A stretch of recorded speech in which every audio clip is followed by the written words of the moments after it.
Yeah, start the recording. Okay, so happy Cyber Threat Thursday, Jabari. How are you? I'm doing great, thanks. Thank you for having me. We really appreciate it. And yeah, happy Cyber Threat Thursday. Back to you. Yeah. So just a little quick intro.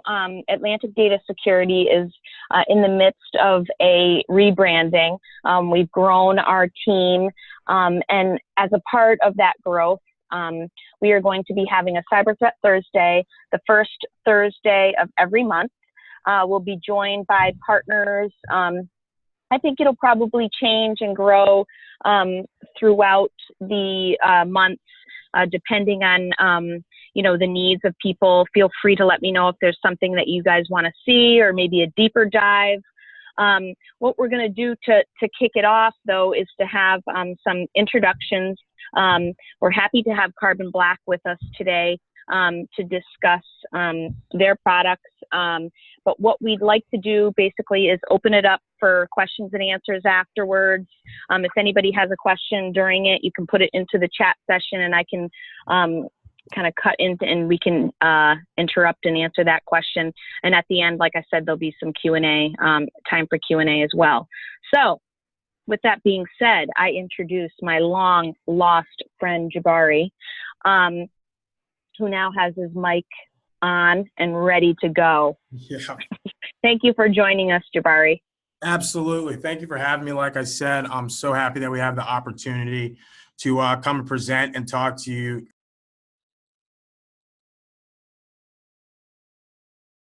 Oh, sorry, there's a little delay because I promoted you to a panelist. Are you there? Yeah. So yeah, we're happy we could come in and present today and talk about our unique approach to the endpoint. Before I get started, I do want to take some time to introduce my engineer, who's also on the call from Carbon Black, John Massey. He'll be serving as the technical resource throughout the demonstration. How's it going, everyone? Hello. Awesome. So before we actually start diving into the technical portion of what we're going to show you today, specifically our next generation antivirus, Carbon Black Defense, I did want to share some quick slides just to give some overview into Carbon Black and our company's history. If there are any questions that pop up throughout, please feel free to shout them out. John and I are both super informal presenters. So yeah, if anything pops up, please feel free to just shout them out.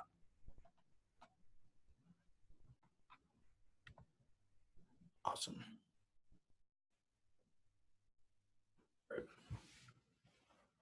All right, so can everyone see my screen so far?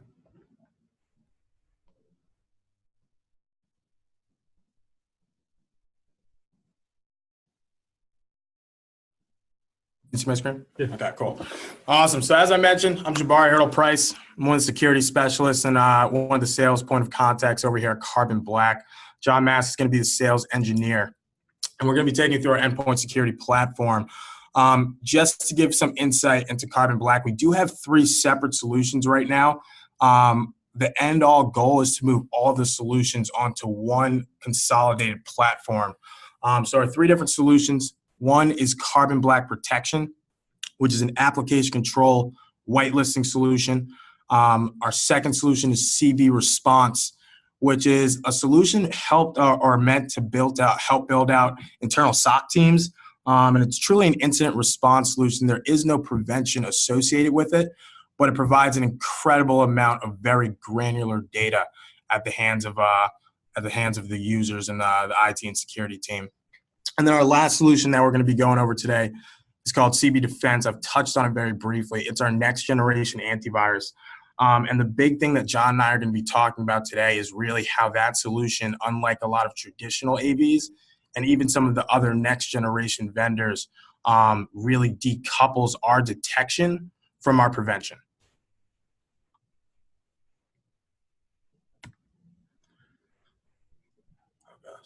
So like I was saying, the big reason we're here, what we see a lot in the industry is, a lot of organizations we're talking to still have traditional AV. And the reason behind that is because years and years ago, traditional AV really was doing its job. It was doing all it was supposed to, which was stop malware. The problem now that we're seeing when we talk to a lot of different IT and security professionals is that, quite frankly, there are a lot more sophisticated attacks than just malware and hashes.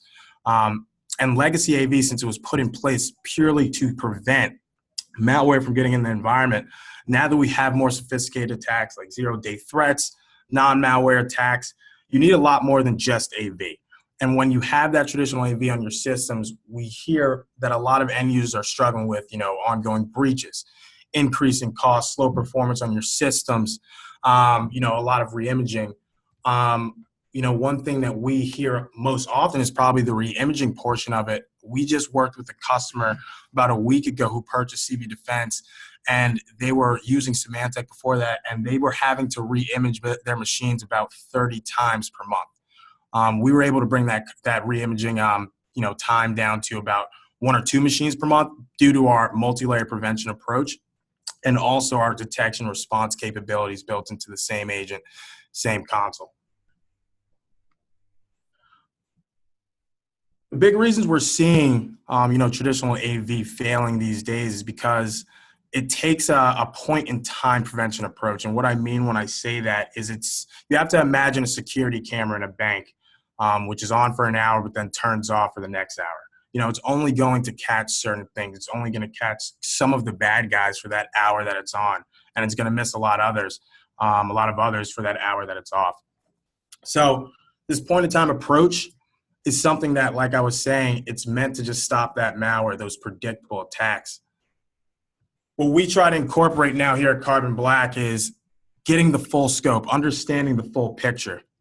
So take that same security camera that you have in a bank with that point-in-time approach that's on for 1 hour maybe and then turns off for the next.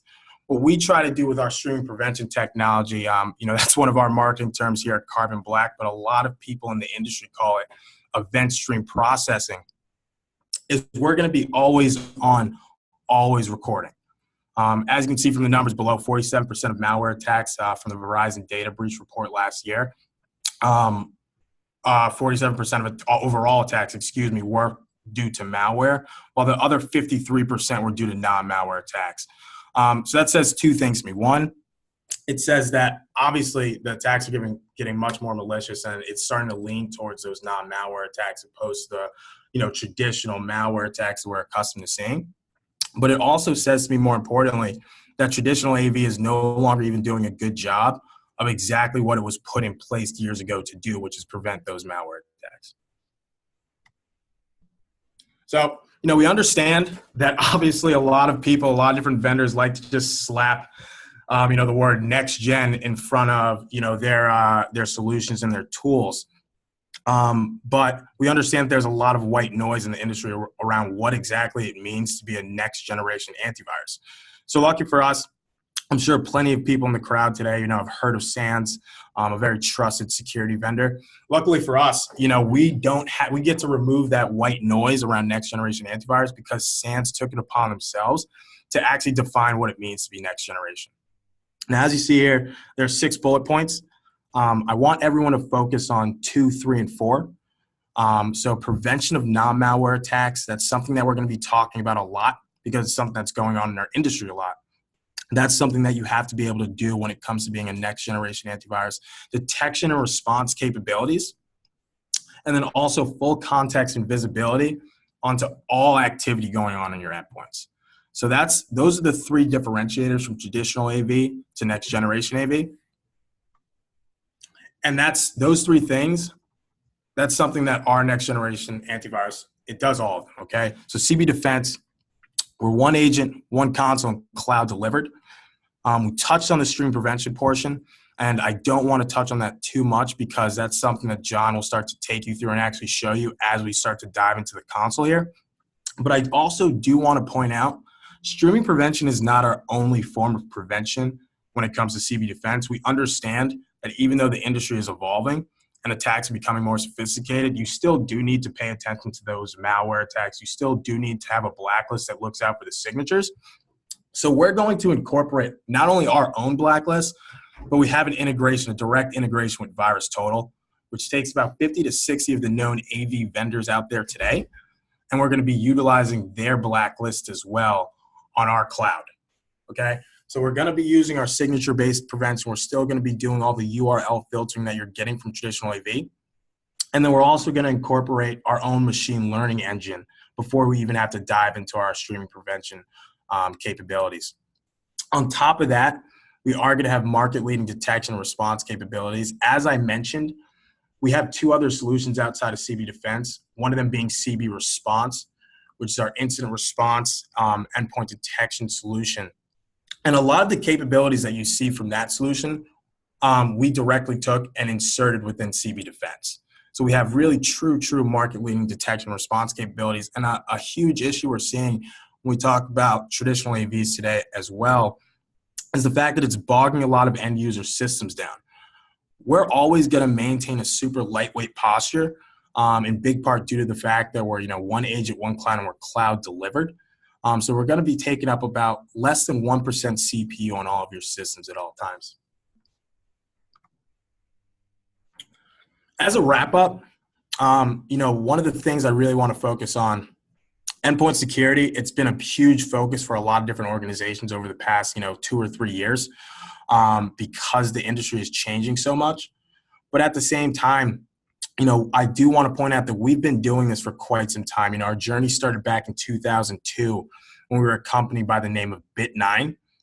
And we've always been focused around the endpoint. We've never tried to make our living anywhere else. We've always been focused around the endpoint because we have that multi-layered prevention approach that I spoke about a few minutes ago, because we have that market-leading detection and response capabilities, and because we're now certified to fully replace any antivirus you have on your systems. We really do consider ourselves, and we've always considered ourselves to be a market leader when it comes to endpoint security.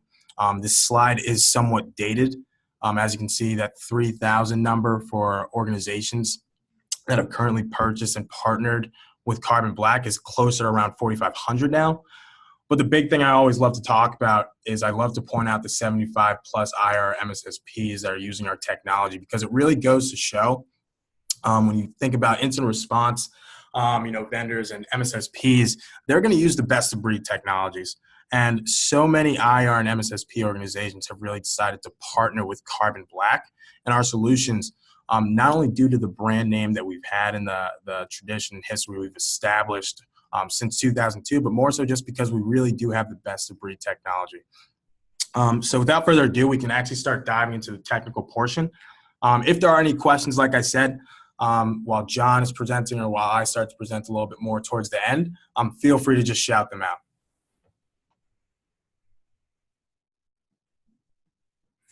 Alrighty. So if someone could please, Pat, this is Jonathan chiming in, if someone could make me the presenter.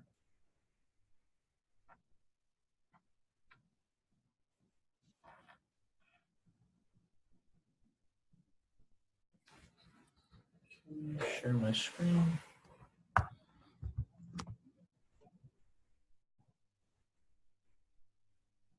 Okay. Alrighty. Well, it looks like I am presenting as of right now. I'm just trying to get this little box out of the way. Okay. Well, looks like we're good to go. So everyone, welcome to Carbon Black Defense. So as Jabari just ran you through his slide deck, the high level of it, this is our next generation antivirus solution. So this product is 100% cloud-based. There's a couple great things that I love listing off about a cloud-based tool to start. So one, no infrastructure that you have to stand up on your end, no server you have to house or maintain, maintenance. We do all that heavy lifting for you within the back-end cloud. So all you really have to do is just focus on deployment, whether that's to your laptops, desktop servers. As of today, we do support Windows and Mac operating systems, and we do have Linux support coming more towards the end of Q4. So, really close to that date for Red Hat and CentOS. So definitely going to be excited for the release around that. Also, another thing I love about a cloud-based tool is that our agent, phenomenally lightweight. So able to maintain less than 1% CPU. From a memory perspective, we're looking at around anywhere from like 50 to 100 megabytes. And then from a bandwidth perspective, we're looking at around 8 to 12 megabytes a day per agent. So all in all, tremendously lightweight, shouldn't be bogging down machines, impacting workflow. Typically we see things along that nature with more traditional tools because they're pulling, heavy scans on the endpoint, on the host itself, which could really spike that CPU and really start to slow things down. So it's nice that defense is lightweight since all our analytics is taking place in the back end cloud. And the last thing, with it being cloud-based, it doesn't matter where the endpoint is.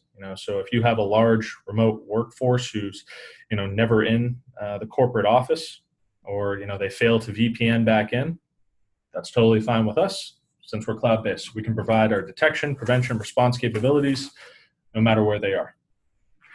Now, we are parked on the dashboard, and this is more or less just the home page that you'd be logging into to really get that 30,000-foot view of the overall health of your environment. So just to cover each widget at a high level, starting on the right-hand side, we have attacks by vector. So this shows you all the different vectors of attack as to how threats are initially making their way in. Now, this is some phenomenal visibility right out the gate because this is pinpointing you to root cause. Now, if we can identify root cause, well, we now know where we have some gaps in security. Now, we could go about making these security gaps, security initiatives, and start patching some of this stuff up. And once we've done that, that's all said and done, you're going to be in a much more strengthened security posture because of that. Now, moving down to the bottom right, we have endpoint health. So this is showing you the number of machines that we have deployed Carbon Black Defense to, and what is the status of the agent installed. Bottom left with attack stages. This tells you how far along a suspicious or malicious process has gotten to before CB Defense detected and possibly had to step in and take some preventative measures. Now, within our layer of prevention, as Jabari was telling you, we leverage a technology called event stream processing. Now, this allows us to act like a DVR on the endpoint, constantly monitor and record all active process information 24/7 to identify if a true zero-day attack or even a non-malware attack could be an attacker living off the land leveraging a trusted application to reach a malicious end goal. Well, we're going to be watching that. And typically those things will beat out a blacklist that legacy antivirus goes off of a good majority of the time. So since we're watching the activity of what these applications are exhibiting as far as behavior goes, we can now block at a behavioral level. So if anything comes off suspicious or interesting, we're going to surface that type of information up to you. The example that I like to give here, let's say we have an administrator, right, and they have a PowerShell script, and they execute this PowerShell script on a weekly basis for server maintenance. Okay, that would absolutely come off suspicious to CB Defense, but we're going to surface that information and let you know what's taking place across your environment. Now, a different scenario. Once again, we have another PowerShell script, but this time around, it's not coming from our administrator. It's coming from an adversary. Now, this script was designed to call out to PowerShell and then have PowerShell encrypt the machine just like a ransomware would. If that was to take place, encryption is actually a behavior that we can notify and detect upon as far as malicious activity goes. And once we see that try and take place, we can enforce prevention. So anything that goes off from a suspicious point of view to then acting in a malicious manner, that data would then populate under attack stopped as prevention would be applied. Now, making my way into a couple of examples, just brought you on over to our alerts page. So on this page, you can see a list of threats that CB Defense has successfully blocked.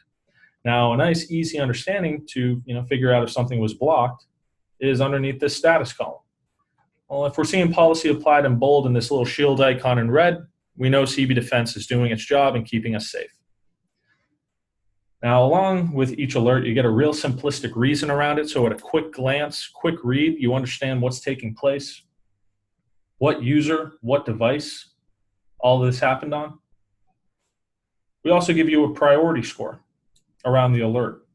So this priority score is to help administrators of the console identify what they should dive into first. The higher the severity, the more severe. This threshold is from a 1 to a 10 scale. Now, with my experience with the tool, I don't typically look at the 1s through 4s too often, because this is low-hanging fruit. It's commodity malware. As you see here within the reason, known virus, known virus. Now, I can click on one of these alerts, and it's going to pull up some more high-level metadata around the binary itself, taking a look at the application name, the hash value. We see that this piece of software is not signed, but just given the hash value alone, we correlate this information back to our blacklist, and we identify the reputation around it to be malware. Now, anything that has a malware reputation, it's not going to successfully be allowed to run. We do quarantine it in place. We're going to lock it up, make sure it doesn't wreak any havoc. And also, another very nice thing around this known malware reputation is that our tool can do automatic deletion on any file that has this rep. So to dive into some more visibility around this alert, this little tree branch looking icon right over here, we can click into that, and that's now going to bring you to our process analysis tree. So this is a visual representation around the whole entire attack lifecycle, what's occurring from beginning all the way to end. I find it very intuitive, easily digestible, and what we're seeing from this tree here is we have a big red exclamation mark on command line. Now that big red exclamation mark shows you that we're denying command line the operation of invoking Locky. We're not going to allow command line to successfully run a piece of malware. Once again, because we know it to be malware, it's the nuisanceware, we have it quarantined. So that's the first example that I like to show, just because that's really everything legacy antivirus should be doing for you today. Now, the one thing that we're providing that AV does not is the visibility, right? That process tree. So my next scenario that I like to run through is a more advanced and complicated type of attack, a PowerShell. Well, if we take a look at the reputation around PowerShell, it's always going to be trusted. Also, we leverage a third-party threat intelligence feed known as VirusTotal. Now, VirusTotal, this is a congregation of the top 60 plus antiviruses, and what do they think around PowerShell? Well, when they analyze this binary, 0 out of 68 think it will ever be bad. And going back to what Jabari was stating, AV takes a point-in-time approach to security.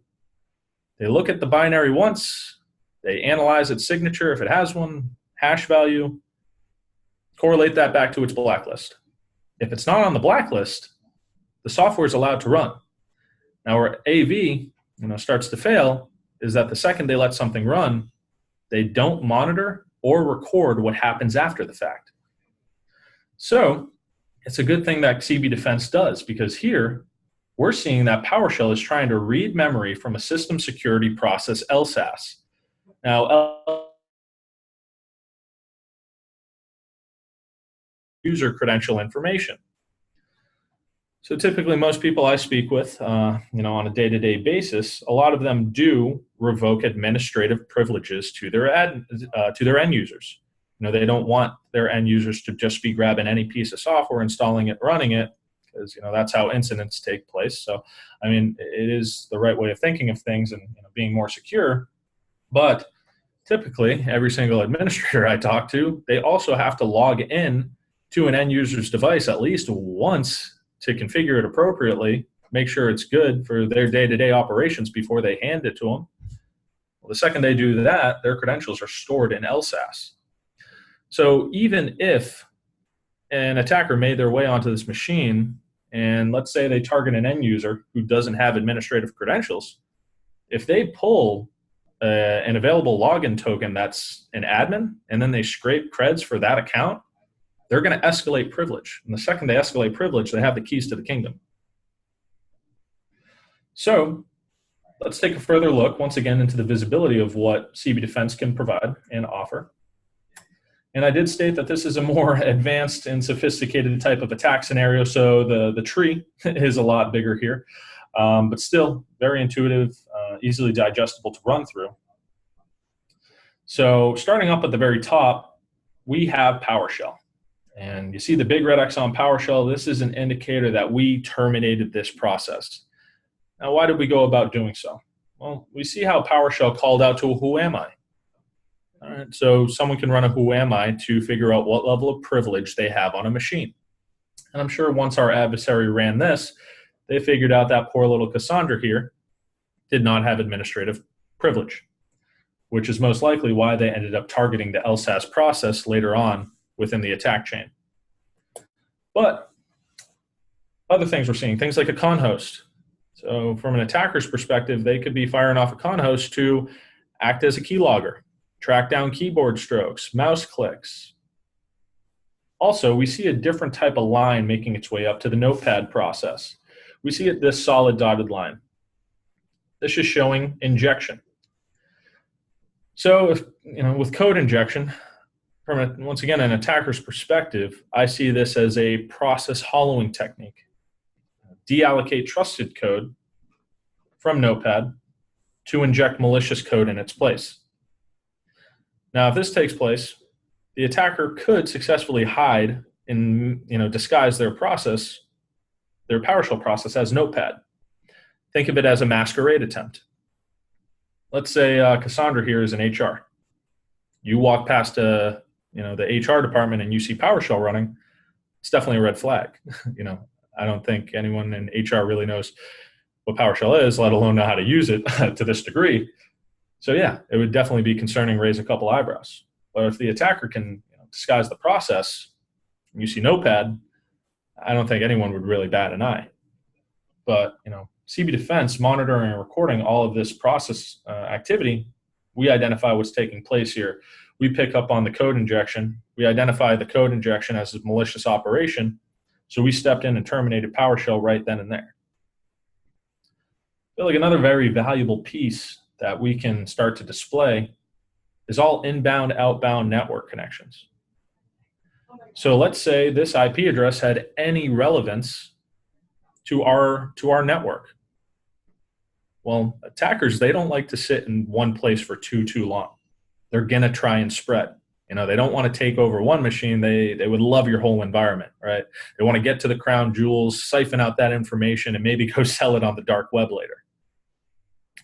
So if we can understand, all right, we could almost have a widespread attack on our hands. If I ever see a network connection in association with a threatening alert like this, I'm hitting this quarantine button in the top right. Now, this is very powerful functionality that our tool offers. It isolates a machine right from the network. So if we isolate this box from the network, this network connection gets severed. This attack can't move. Our adversary can't siphon out information from. But given that quarantine state, the only line of communication that's taking place is the Carbon Black Defense agent that's installed on the endpoint communicating to our back-end cloud. So you can still be within the console, take all the time in the world you need for your investigative research, and then take action appropriately to remediate the machine, make sure it's back to 100% health before we get this thing back up and running online. Now, to continue on with the attack, because there's one more thing that our adversary does try to do, and that's go after LSAS to try and get administrative credentials. Well, we also pick up on memory scraping that's trying to take place. We step in, we terminate this instance PowerShell as well. Now, these instances of PowerShell just can't be running on their own. What spawned them? This is when we can start making our way back to the beginning of the tree, and we come across a batch file. So, why do we have a script on this endpoint that's calling out to PowerShell, trying to take over other applications and steal passwords? This is our malicious actor right here. This is the malicious file. So just by clicking on this node, all the information on the right-hand side is dynamic. It's going to be changing with every click. We see that the reputation on this file is not listed. Prior, given my last example, that reputation was malware. We don't know this to be malware. Consider this a zero-day attack. A file, a binary is so net new, a blacklist can't pick up on it. And if we're thinking back to traditional AV, even if they don't know what something is it good, is it bad, they let it run. Yes, AV always takes an innocent until proven guilty approach. We let it run too. But since we leverage event stream processing to monitor and record the activity after the fact, puts you in a much more secure and proactive posture. So that we've identified this as not listed, we could go about taking quick actions here. We never want something like this to run in our environment again. All right, let's add it to our very own internal blacklist. This is now a permanent global ban across our whole entire environment around this file's hash value. Also, after that, we could go about deleting the script just to ensure, it isn't going to run again, and for, endpoint hygiene. And, once all that's been said and done, we could lift the quarantine, get the device back up and running online, and then it's on to the next one after that. But, that pretty much does it for my high-level demonstration around CB Defense. If anyone does have any questions, feel free to fire away, and I'd be more than happy to answer them.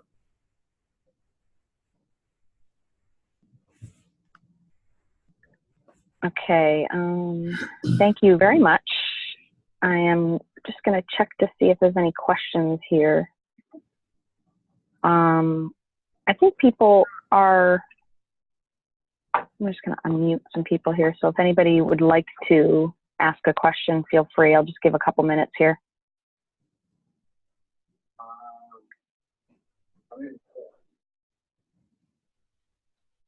All right. I think that might be it. I just want to thank Jabari and Jonathan. I appreciate your time for introducing Carbon Black to us today. If anyone has any questions, feel free to shoot me an email, and we'll get some information back to you. Awesome. And then I think that's it.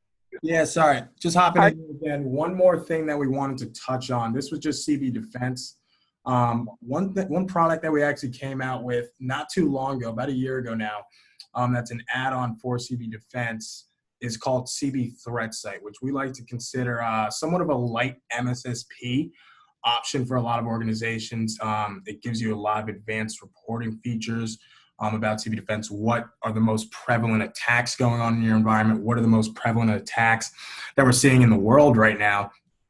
Things of that nature. So I'm just going to have John pull up real quick a data sheet on CB Threat Site and an example of our advanced reporting features, our email notifications that you get from CB Threat Site. The value a lot of customers see from this is when you have small teams, small IT or security teams, and cannot live in the console, can't spend hours and hours in the console every single day, CB Threat Site's a great little add-on to have, a great feature to have, because it lends you our internal SOC team watching your individual security environment 24/7. So John touched a little bit on some of the threat scores and alert scores that CB Defense provides you, rated on a scale from 1 through 10. 1 being not very malicious, 10 being incredibly malicious. We really want to help people prioritize their time most effectively when they're using CB Defense.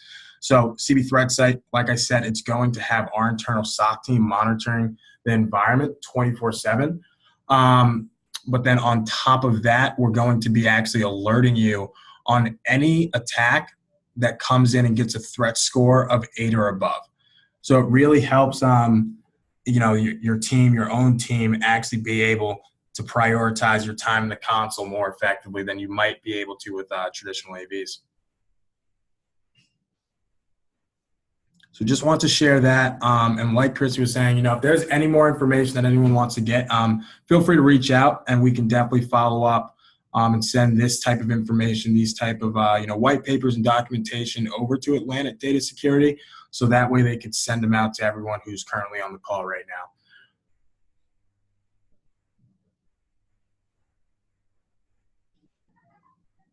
Any questions from anyone, or do we want to wrap up?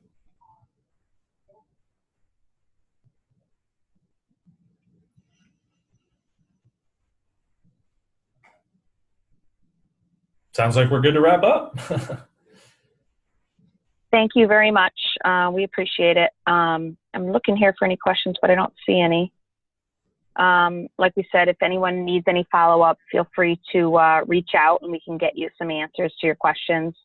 We can also set up, a meeting or something to dive deeper with either Jabari or Jonathan. We appreciate your time, guys. Happy Cyber Threat Thursday. And thanks for joining us today. We appreciate it. Yeah, absolutely. Thanks everyone for joining, and Christy and ADS, thanks for having us. It's always great presenting on CB Defense and some of our other tools here. Like Christy was just saying, if anyone needs any follow-up, please don't hesitate to reach out. And I do want to mention real quick before we actually wrap up here, we do have 2 completely other products too that don't just fall into the antivirus bucket. So if anyone wants more information on those tools as well, please feel free to reach out. Thank you, Jabari. I appreciate it. Thanks, Jonathan. Thank you. Everyone have a great day. Talk soon. Take care. You too. Talk soon.